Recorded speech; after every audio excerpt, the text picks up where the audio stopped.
Turururu, turururu. ¿Cómo estás, René? A ver, pues la verdad es que supuestamente íbamos a grabar juntos, estamos en el mismo, en la misma oficina, pero no lo pudimos. Allá está Carla y yo acá, nos tuvimos que poner lejos porque no entendimos si lo de los micrófonos iba a viciar el ruido y mejor hacerlo a la antigua. Y nos dio cosa que íbamos a grabar todo el podcast y que nos iba a grabar. Solo nos ha pasado una vez eso. ¿Te A acuerdas? mí me acaba de pasar. Qué El horror. fin de semana grabé un episodio de Dark Side of the Road que me quedó fregón y me dijo Lucy, oye, sorry, pues no se grabó, güey. Y pues no Nada. sabemos qué pasó, lo grabé con el micrófono chiquito, el DJI, y de hecho yo me di cuenta, o sea, me marcaba a mí como que un error en la computadora, pero yo creí que era otra cosa, me lo aventé todo y Lucy me escribió y me dijo, sorry, lo vas a tener que volver a hacer. Yo creo que quedó mejor la segunda vez, pero sí me traumó, ¿verdad? Mira, lo bueno es que esos no son tan largos. No. Muy bien, ¿empezamos Bueno, o qué? ¿Qué te y nuestro pareció? reto es que estos tampoco sean tan largos, que el otro día nos fuimos también como hasta el monte, o como Ah, dicen bueno, ahí pues en a veces Monterrey. pasa, pero, A veces pero ¿qué te pasa. pareció la inauguración, Carla? Digo, sé que estamos ya a una semana de que fue la Sí, inauguración y increíble. Sigo sosteniendo lo que dije la vez pasada. El pecado capital de este mundial es que no reservaron suficientes, es más, boletos de bajo costo para la gente que no puede pagar o que no fue invitada mediante un corporativo. Pero, pero, todo lo demás, todo bien. El ambiente espectacular, la organización de las entradas y las salidas súper bien. eh, el show, evidentemente, para mí era un show que estaba hecho más para la televisión, lo disfruté más cuando lo vi en la tele en mi casa, pero siempre ir al Azteca es bueno, y al Estadio Banorte o al Estadio Ciudad de México o al Coloso de Santa Úrsula, siempre es un placer, pero más lo disfruté muchísimo. ¿Tú? sabes que a mí esto último que estás diciendo, obviamente pues fue un día muy especial, ¿no? En muchos sentidos y aparte también lo personal que pude llevar a René y estuvo muy fregón. Pero como tú bien sabes, como jala mi cabeza, yo no podía dejar de pensar, yo nunca había ido al estadio Azteca y no Ese es un pecado podía. capital. Cuando me dijiste Sí. eso el viernes que platicamos, dije, no lo puedo creer que nunca había sido al ¿No? Estadio Azteca. Digo, traté de ir cuando fue el juego de los 49ers con René y fue la vez que nos piratearon los boletos y nos quedamos afuera y todo. Pero bueno, esa es otra historia. Aquí la cosa es que yo no podía dejar de pensar que esa construcción en donde estaba la hizo un emprendedor, o sea, la hizo un empresario, ¿no? Y digo, será que también tenía fresca la historia Del Tigre. del Tigre y que la narra, y sobre todo la parte del Estadio Azteca la cuenta muy bien el Andrew Paxman en el libro del Tigre, que por cierto lo he recomendado y lo voy a seguir recomendando porque para mí sigue siendo de los mejores libros de historias empresariales en México. Pero como que me lo traía yo a mi propia vida, ¿no? Y pues yo soy un emprendedor, ¿verdad? Yo he hecho varias empresas desde cero, de traer la idea y hacerlo. Y por eso mismo me parecía como tan alejado de la realidad decir, voy a construir un estadio. O sea, las dimensiones de la ambición que tienes que tener y de decir, voy a construir una cosa así en los años, en este caso 50, 60, y voy a conseguir el dinero y el lugar y lo voy a hacer. O sea, Y vas por un a lado, eso traer al mejor arquitecto de México, ¿no? es una cosa beyond lo que yo puedo comprender. O sea, y sentado ahí. Y por otro lado, decir también que, o sea, cuánto valor le ha generado a México esa construcción, o sea, ese proyecto empresarial, si lo vemos desde esa perspectiva. Y estuve jugando de hecho, en mi columna de Milenio de esta semana, se la dediqué a ese tema y estuve jugando ahí con Cloud en Anthropic para tratar de estimar cuánta gente ha pasado por el Estadio Azteca a lo largo de su historia. Y pues salen ahí diferentes cifras. Y pone tú que esté bien o esté mal, pero la cosa es que literalmente yo creo que millones de personas han vivido de los mejores momentos de su vida gracias a la construcción de esa mugre. O sea, más allá del impacto económico que pueda tener desde los 60 hasta la fecha, ¿no? Imagínate cuántos boletos ha vendido, cuánta publicidad, cuántas cervezas se han tomado ahí, todo el valor desde el punto de vista económico, pero desde el punto de vista emocional o simbólico por generaciones. No sé, me parece como muy emocionante verlo desde esa perspectiva de un emprendedor y pensar como qué proyecto puedo yo hacer como emprendedor o qué proyectos se están creando hoy en México que vayan a tener ese nivel de trascendencia. O sea, es un símbolo, es un referente, es algo que se conoce a nivel global. ¿Qué empresario hoy en México está construyendo algo que puedas decir dentro de 50 años va a seguir siendo un símbolo para México? Está grueso eso, ¿no? Sí, sí. A ver, el hecho de que justamente creo que es bien simbólico que es el único estadio donde se van a haber jugado 3 copas del mundo, o sea, no va a haber otro, no va a existir, Sí, ¿no?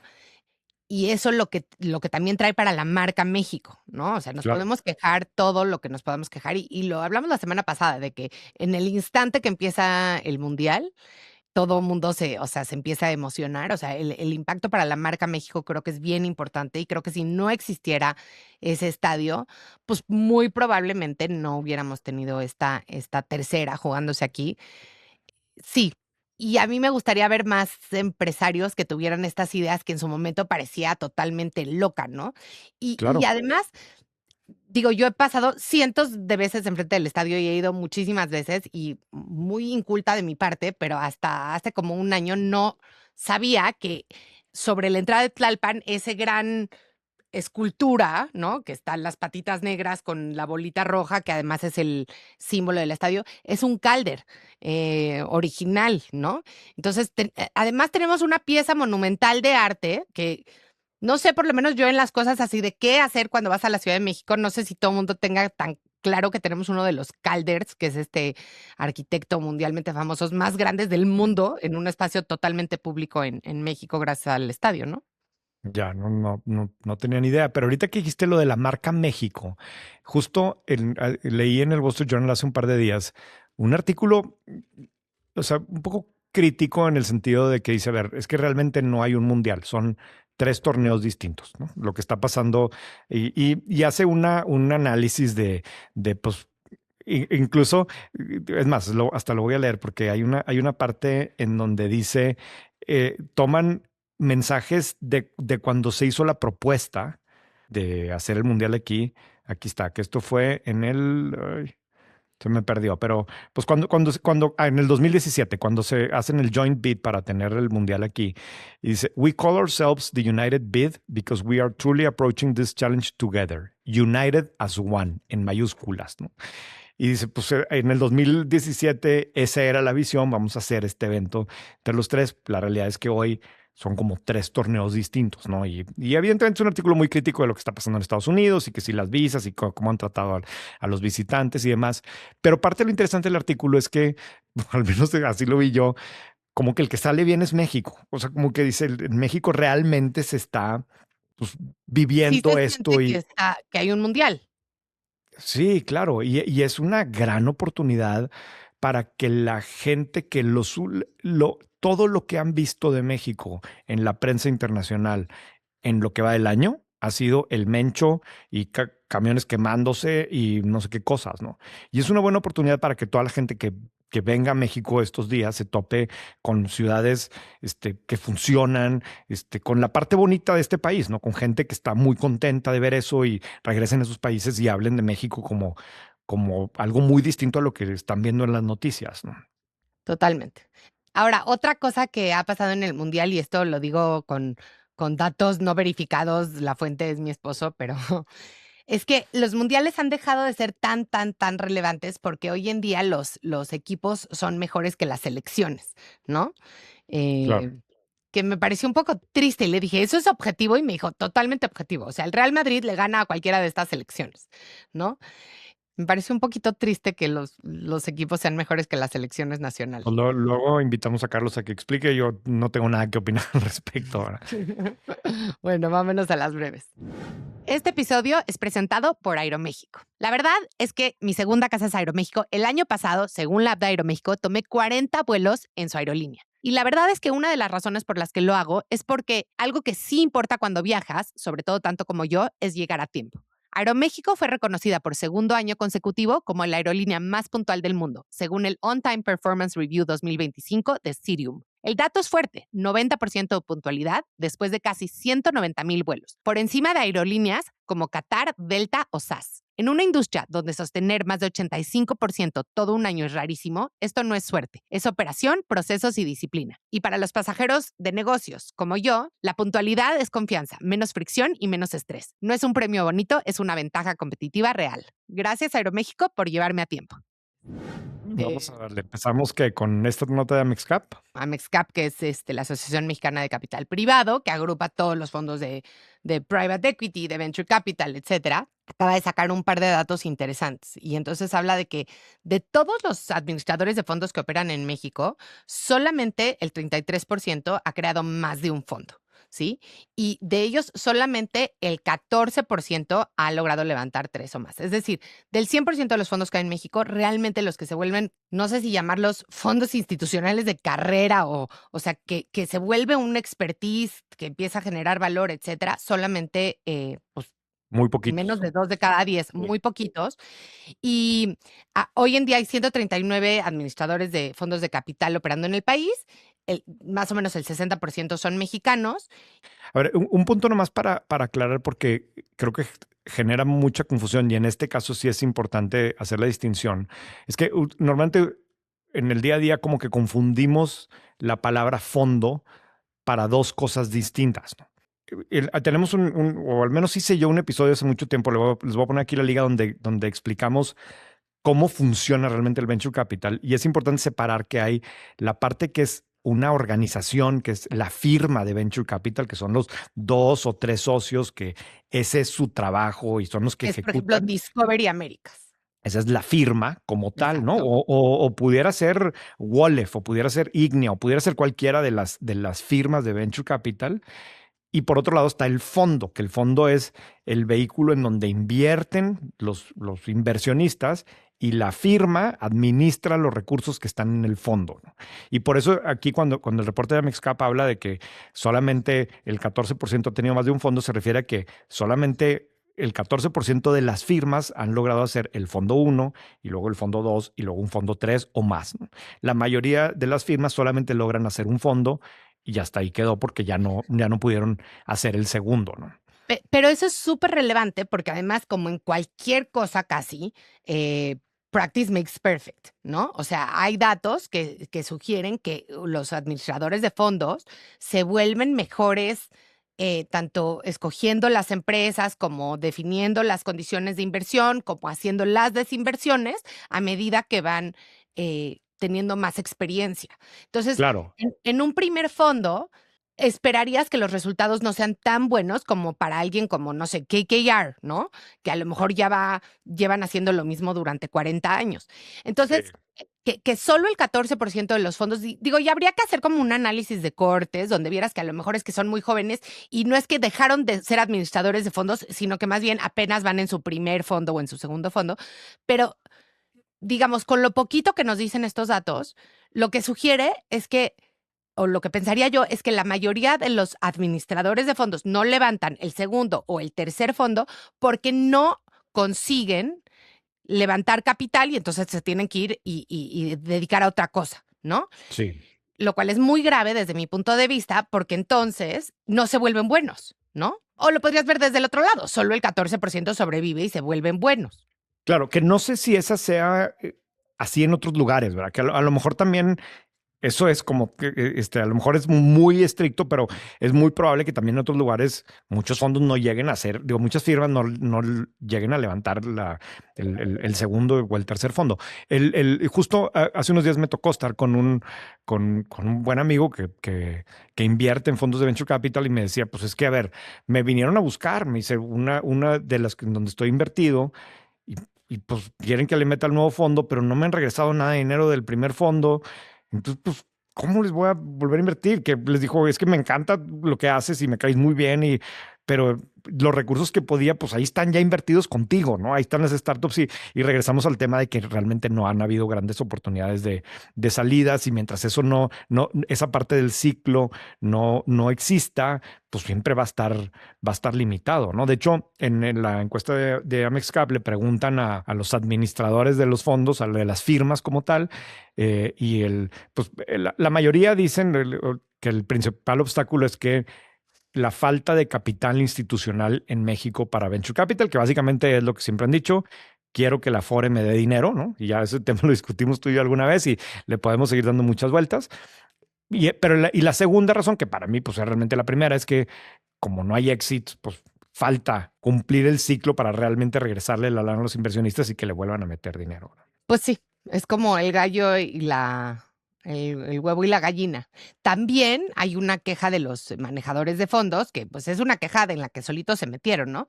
Porque ellos le prometen a sus inversionistas que el tiempo de vida del fondo va a ser, no sé, 8, 10, 12 años, y después se dan cuenta que fue demasiado corto. Y entonces dicen, bueno, pero es que ese número era inventado, es una vigencia artificial, nosotros decidimos, ¿no? Entonces, Sí. ¿qué tal si esperamos tantito más? Porque si esperamos tantito más, y entonces los inversionistas dicen, pues sí, pero tú me prometiste que era 12 años, y entonces ellos dicen, bueno, sí, pero es un número que, o sea, nos pusimos de acuerdo, no es como el embarazo, que dura 9 meses porque dura 9 meses. Pero bueno, Claro. en Está fin. muy bueno el reporte de Amexcap. Trae una gráfica ahí que, digo, básicamente suma todo o las estimaciones de cuánto se ha invertido en Venture Capital en México y en número de transacciones como tal. Y pues suma casi 15,000 millones de dólares en los últimos 25 años, eso sí. Pero pues se ve así como que la gráfica súper impactante lo que ya sabemos que pasó entre el 2019 y en el 2000. Te das cuenta que del 2019, toda la cantidad, es más, te doy un año antes, hasta 2018, todo lo que se había invertido en Venture Capital en México sumaba como 1,500 millones de dólares y para el 2022 sumaba casi 11,000 millones. O sea, fue un brinco espectacular, fueron 4 años de gloria para el Gloria. Venture Capital y luego pues se aplana por completo la curva y los últimos años pues ha habido muy, muy poquito. Anthropic y OpenAI todavía no tienen fecha para su IPO, pero lo que sí es que han tenido una actividad muy grande en transacciones secundarias y ya colocaron alrededor de 14,000 millones de dólares en este tipo de transacciones secundarias, que como hemos hablado, son cuando una empresa privada empieza a darle oportunidad a inversionistas que no fueron parte de sus rondas de venture capital, posiciones en su empresa, ¿no? Y entonces, eso lo que ha permitido es que sus empleados que tenían grants, que tenían acciones vestiadas, han podido ya hacer, capitalizar o hacer reales, ¿no? El valor de sus acciones y pues han creado un montón de millonarios. Claro, y sí, aquí lo relevante es eso, que aunque no han llegado todavía a la fase de IPO, pues hay mucha gente que ya ganó mucho dinero gracias a esto, ¿no? Sobre todo la parte de los empleados que les estuvieron pagando con acciones. También se nos olvida que OpenAI no es una empresa nueva, ¿no? Yo no sé si ya cumplió 10 años o ya tiene, Anthropic sí es nueva, OpenAI como tal, ¿no? Ya tiene muchos años, entonces hay gente que empezó a trabajar ahí hace muchos años y le empezaron a pagar con acciones y esas acciones fueron creciendo en valor y ya lo pudieron capitalizar con este tema de las ventas secundarias, que de alguna forma, si nos regresamos a la primer nota que estábamos hablando hoy del Venture Capital en México, las firmas de Venture Capital, los fondos de Venture Capital en México que han recuperado dinero ha sido gracias a ventas secundarias, porque sí hay casos, el que se me viene a la mente creo que es el caso de Kavak, yo no sé si en Rappi también hubo ventas secundarias, Luna, pero ¿te acuerdas? Bueno, Luna sí, no fue necesariamente secundarias, pero creo que la misma sí empresa fue recompró secundaria. acciones, ¿no? Sí, exacto. Pero básicamente en el caso de Kavak, pues cuando fue creciendo la evaluación, hubo de los primeros fondos que aprovecharon para salir y el fondo nuevo llegó y les compró su parte y pues multiplicaron por mucho su dinero, ¿no? Sí. Y en Kavak, digo, en Luna, perdón, es un caso un poco distinto porque los emprendedores son los que compraron a los fondos, pero los fondos pues ganaron mucho dinero en esos años, ¿no? Entonces, sí, el tema de las transacciones secundarias funciona muy bien. A mí me impresiona pues, los montos de los que estamos hablando, como que ya en el mundo de los trillones, gracias a SpaceX y Elon Musk y todo, de repente parece que todo esto se ve chiquito, pero 14,000 millones, pues es básicamente lo que se ha invertido en Venture Capital en México en 25 años. Es lo que han salido en transacciones secundarias en OpenAI y en Anthropic, ¿no? Sí. Digo que cuando vi estos números, siento que un tema al que no necesariamente se le ha puesto suficiente atención, o por lo menos no le hemos puesto suficiente atención, y que después de que me leí la encíclica del Papa Leo, es que se nos olvida que OpenAI empezó como una organización sin fines de lucro, Sí. ¿no? Y de repente como que ahí le dieron la vuelta y me hizo mucho pensar este escrito que a lo mejor no tenía que haber sido así, pero bueno, ese es un debate más largo. Ujú. Bueno, hablando de inteligencia artificial, fíjate cómo han crecido los programas de inteligencia artificial que ofrecen las universidades en Estados Unidos. En 2021, solo había 5 universidades que ofrecían algún tipo de programa especializado en AI. Y hoy en día hay más de 160 programas distintos de diferentes universidades, y muchas universidades están planeando más. Hay universidades en México incluso que ya hay carreras. El TEC tiene una carrera que es algo así como ingeniería en inteligencia artificial, que por más que adoro al TEC, ahí sí siento que se pasaron. Eh, porque no sé qué van a enseñar, ¿verdad? Pero bueno, viene de un artículo en New York Times, y ahí, híjoles, yo he tomado un par de estos cursos y programas y creo que la mayoría son malísimos. Sí, no sé no sé qué decirte, fíjate. A mí, por un lado, y el artículo del New York Times enfatiza eso. Por un lado dice, es parte de lo que quieren lograr las universidades de posicionarse como que están al día, no estamos outdated. Estos son los temas del momento, tenemos los programas de los temas del momento. Pero por otro lado existe como que la gran incógnita de ¿Qué fregados si te la estás enseñando? ¿No? más que eso, porque venía ahí y decía, o sea, en algunos casos, pues son simplemente los mismos maestros que enseñaban una clase y ahora pues enseñan otra cosa, ¿no? O sea, no, realmente es como que un rebranding más que propiamente lanzar algo nuevo. En otros no, en otros sí es un rediseño absoluto de programas y contratación de nuevos profesores y demás. Pero la gran incógnita es, ¿y qué tan relevante va a ser esto para las empresas, ¿no? O sea, las empresas realmente están buscando gente que tenga eso en los currículos o ese tipo de formación o no, ¿verdad? Entonces, eh, es como que tiene estos dos lados, ¿no? Por un lado, sí quiere decir cómo las universidades están reaccionando a lo que está pasando y dice, no, claro, vamos al día. Hoy el tema es saber de ella y por lo tanto tenemos programas específicos para eso. O por otro lado, decir, hijo, pues realmente no tiene valor desde el punto de vista profesional o ver si va a tener valor desde el punto de vista profesional falta mucho. Está interesante el punto de vista, ¿no? Porque yo digo, pues dices, si yo soy el tech, pues claro que tengo que tener un programa de eso. No puedo no tener porque es lo que le interesa a la gente y porque teóricamente es lo que le interesa a las empresas también. Pero, pero ¿qué Sí, es? ¿no? Ahora estoy muy The Power of And. Este, pero yo pensaría que para que tú digas que, o sea, una cosa es que digan, vamos a hacer un taller y vamos a aprender de lo que sabemos, y esto es un work in progress, pero creo que en la mayoría de estos cursos se nombran como si quien te lo da es un experto. Y citando a una ex jefa mía, María Ternal, hablando del marketing digital, ella decía, es que esta es una industria de practicantes, y creo que en el AI estamos un poco en eso.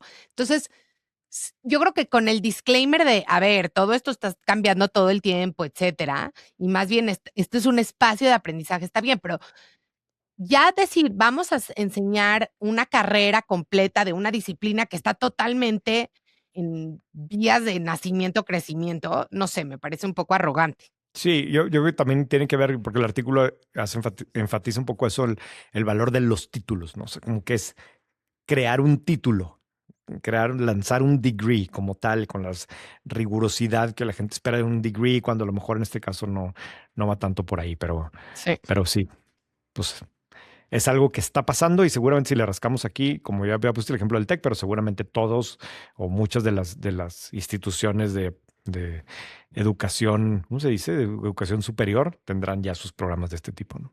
Sí. Bueno, y cambiando totalmente de tema, lo más análogo, vamos a hablar de ¿cómo le llaman este tipo de artículos? Artículos medianos.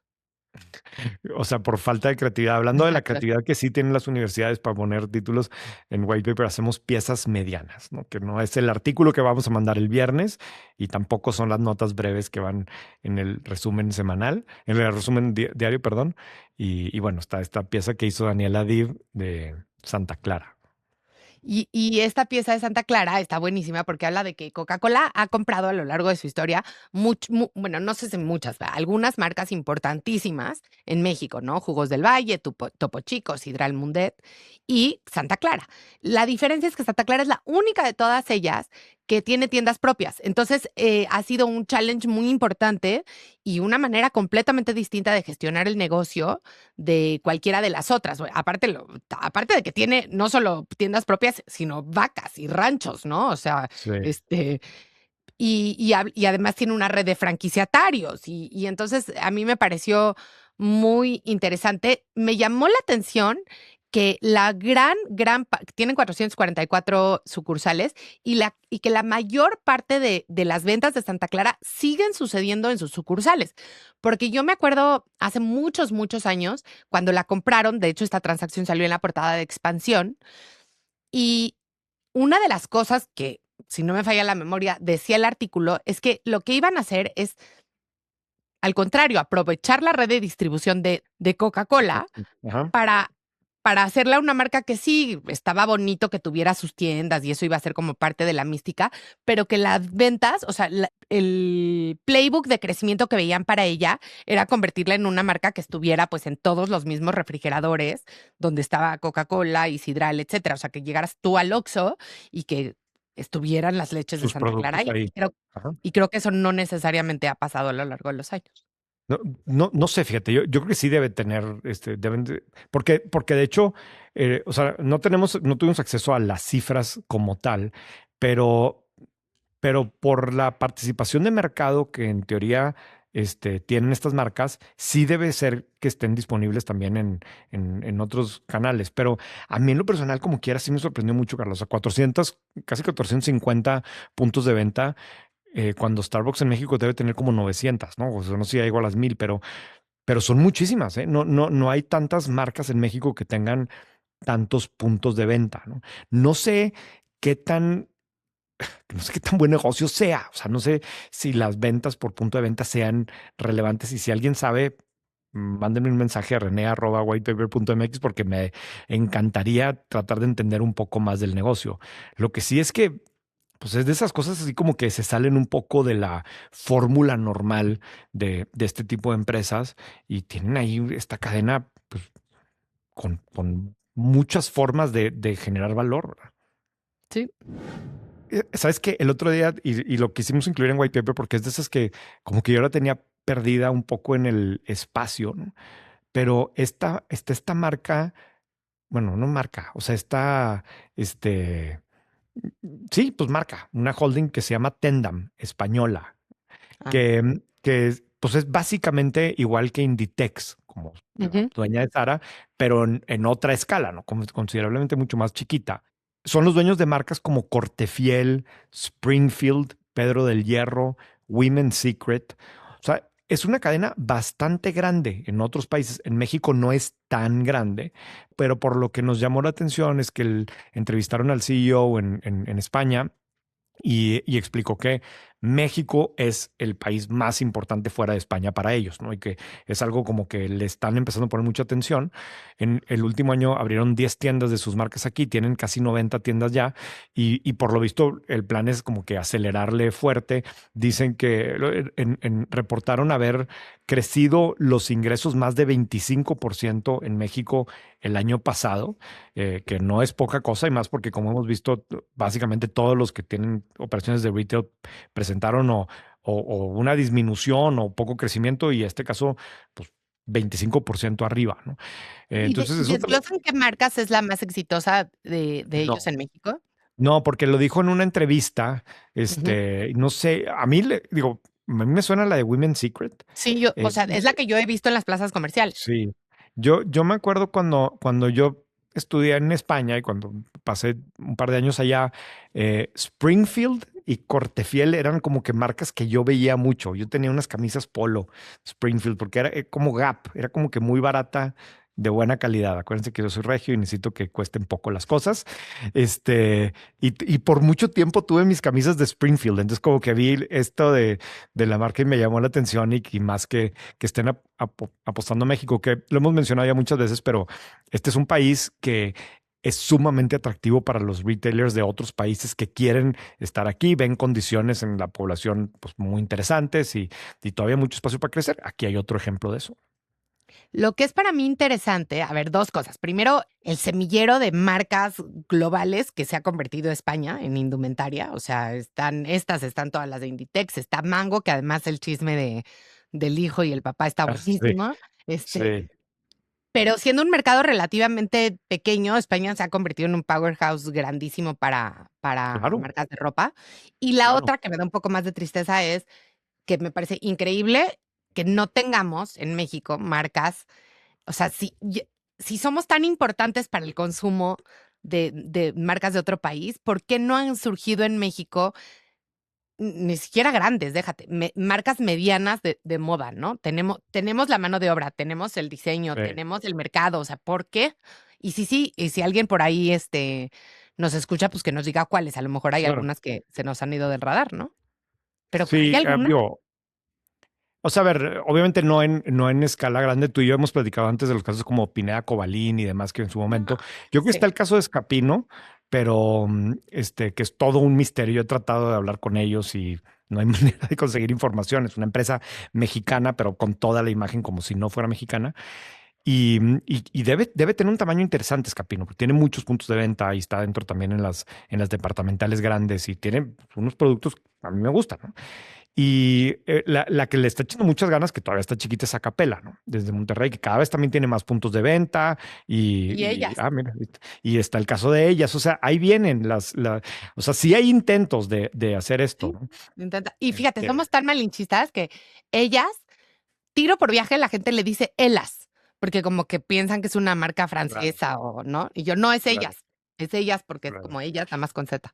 Pero falta, o sea, me parece que Eduardos era una marca que tenía muchísimas sucursales hace unos años, pero sí, no se me ocurre ninguna. No. Muy bien. Bueno, Tú tenías una duda para esta semana, un tema para discutir en la duda ay, de la semana. sí. Fíjate que los jerseys del Mundial que los hizo Adidas para la selección nacional y que además ya averigüé la empresa que los fabricó, se llama Martex, ¿no? Que lo platicamos el otro día de que es una empresa de confección mexicana, 100% mexicana.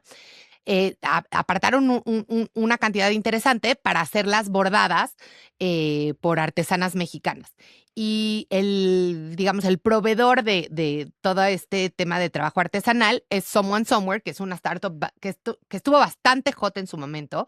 Eh, Han trabajado con muchas marcas, creo que con Aeroméxico, con Delta, etcétera, donde lo que justamente tratan de hacer es revalorizar el trabajo de los artesanos mexicanos, ¿no? De alguna manera, hay varios fondos de venture capital invertidos en ellos. Y entonces se vio envuelta en una controversia que primero parecía que se había quedado en TikTok, pero salió la semana pasada un artículo en el New York Times que se titula, lo voy a leer tal cual, artesanal o explotativo, ¿no? Entendiendo la historia de los jerseys de Adidas de México. Básicamente lo que pasó es que en TikTok empezaron a acusar a Someone Somewhere de que lejos de proveerle trato justo a las artesanas que bordaban estas camisetas, estaban perpetuando de alguna manera la pobreza de ellas porque les pagaban menos del salario mínimo, no les daban beneficios laborales como seguro social, etcétera, etcétera. Y empezó a haber una guerra de declaraciones, pero lo interesante es que este reportero del New York Times se fue justamente al pueblo donde estaban estas artesanas y las entrevistó y lo que decía es, pues la verdad es que las artesanas me dijeron que esto está 1000 veces mejor que cualquier otro tipo de trabajo que tienen en, que, al que pueden acceder en esta pequeña localidad, ¿no? Y luego salieron también mucha gente a decir, es que por eso luego la gente no quiere trabajar con artesanos, porque apenas uno empieza a darles trabajo y les quieren poner imponer condiciones como si fuera Procter and Gamble o cualquier Sí. transnacional que a lo mejor no se sostienen. Mi duda es, ¿pueden ser las dos cosas ciertas al mismo tiempo? O sea, puede ser que sí. La verdad es que para estas mujeres sí, esta es la mejor alternativa que pueden tener comparada con cualquier cosa que tienen en la mano y al mismo tiempo que a lo mejor no es tan bueno como pareciera. ¿Y cómo piensas en estas cosas que creo que las empresas que declaran que tienen responsabilidad social se les pone una vara que a lo mejor es imposible de cumplir y que no se les exige a las empresas que no se Sí, que no se declaran B Corp, ¿no? De alguna manera. sí. Estoy completamente de acuerdo contigo, Carla. O sea, desde el punto de vista de la duda, ¿no? Yo uso mucho el New York Times, a mí me gusta mucho el New York Times y todos los días lo utilizamos en white paper, es más, lo acabamos de citar en el otro artículo. Pero por lo mismo que lo leo todos los días, también le detecto cosas que, güey, aquí están de plano buscando pleito. ¿Ah? Y hace poquito salió un artículo donde se iban en contra de unos gimnasios en Nueva York. Ni me acuerdo bien de la nota, pero lo platiqué con algunos amigos porque tú leías realmente el artículo, el titular, pues era como que le defraudaban a los miembros del gimnasio, estos gimnasios que eran muy fresas. Y en realidad la queja era de una persona que se había quedado atorada en la revolving door del elevador, de la entrada, y era una cosa así como que ridícula, pero eso o sea, se cuenta que todo era como que las quejas de los usuarios y eran gimnasios muy caros, y cuando empezaba a ver las quejas, literalmente era un tipo que se había quedado atorado, y pues sí, va, que te puede estar enojado, pero no, Pero no sé no, si da para un artículo del New York Times. es que el New York Times es una autoridad, o sea, salió en el New York Times, es una cosa de otra magnitud, ¿no? Y me acaba de pasar que cuando les platicaba de la visita en Bentonville, que me tocó estar conviviendo directamente con los reporteros, si te das cuenta que había un par de reporteros y pues de algunos de este tipo de medios en donde todo querían ver en qué la empresa decía algo que pudieran haber controversia, como que, ¿qué me está diciendo la empresa que es mentira? O sea, la postura era como, Como este, cacharlos. como muy antagónica contra la empresa, ¿no? Yo no tengo idea, yo no conozco Someone Somewhere, ni sabía de esto, lo leí bueno, porque tú me lo mandaste en el New York Times. Me encantará entender un poco más y sí siento que de repente, pues es parte del riesgo de querer hacer este tipo de proyectos en donde es bien fácil que alguien lo quiera sacar de contexto y acusarte y va a haber medios como este que lo van a pues, hacer muy grande, ¿verdad? Pues sí. En fin, como que siento que la tienen difícil los de Someone Somewhere porque todo lo que hagan, te digo. Alguien lo va a querer poner en... Y es Por que ejemplo, sí, fíjate, había una crítica que yo dije, ya. Decía, y es que además a las artesanas no las dejaron usar la puntada tradicional que usan ellas para bordar, sino que las hicieron aprender la puntada que querían los de Adidas. ¿Y? ¿No? O sí, sea, ¿y? sí, a mí, mira, yo creo que, y fíjate, ayer me invitaron a dar estar en una clase, ¿no? Donde platicaba de white paper y me preguntaban de, pues, qué hemos aprendido haciendo white paper. Y hay miles de lecciones, pero para mí, probablemente una de las top tres, tiene que ver con que no hay ni una historia de las que hemos escrito en white paper de emprendedores, de empresarios que construyen algo grande, algo bueno, etcétera, que no haya alguien que hable mal de ellos. O sea, siempre que cuento yo la historia, yo me emociono porque entrevisté a no sé quién y me contó, yo no sabía esta historia de cómo fue creciendo y la empresa y logró esto y no sé qué. Siempre me va a hablar alguien o me va a escribir alguien para decirle, sí, pero esa persona en Le vendí al 1984, gobierno, ¿no? bueno, esa es una, sí. Digo, las típicas son de vender al gobierno, lava dinero, etcétera. Esas son como que las de cajón. Pero siempre hay alguien a quien esta persona agravió. O sea, Claro. siempre hay en el pasado, no, pero es que esa idea era una idea de mi tío y se la robó el abuelito de este empresario, ¿no? O sea, literalmente esas me han pasado. Y en 1982 mi tío trabajó con él y no es cierto. O el que te va a decir, no, sí, pero ese güey trata súper mal a sus empleados. O no, pero Se ese metió güey con se sus fregó empresarios. a un competidor porque no sé qué. O sea, la realidad, y no estoy diciendo que no sean reales Cierta. las Sí. acusaciones. No tengo manera de saber si en el 82 fregó al competidor, ¿verdad? O no sé qué, pero creo que es parte de los riesgos y más que de los riesgos del downside de construir una cosa valiosa en el camino. ¿Te acuerdas? ¿No te acuerdas el póster de la película? Se me quedó muy marcado porque se me hizo lo más creativo de la película de Social Network, ¿no? La de Facebook de 2010 o no sé cuánto, que decía, you don't get to a billion friends without making a few enemies. Sí, güey. O Pues sea, sí. en el proceso de construir algo, y yo sé que hay mucha gente que no habla bien de White Paper, o que seguramente habla muy mal de mí porque no les gustó algo que publicamos, o porque, o todavía más los que, No porque les no gustó que hablamos no de ellos. publicaste. Sí, porque Oye, no hablando publicamos de de ellos. la película del Social Network, muero, muero. ¿Ya viste quién va a ser Mark Zuckerberg de grande? Sí, claro. Kendall Kendall Roy. Roy. Sí, que no se me hace que se parece a Mark Zuckerberg, pero está padre.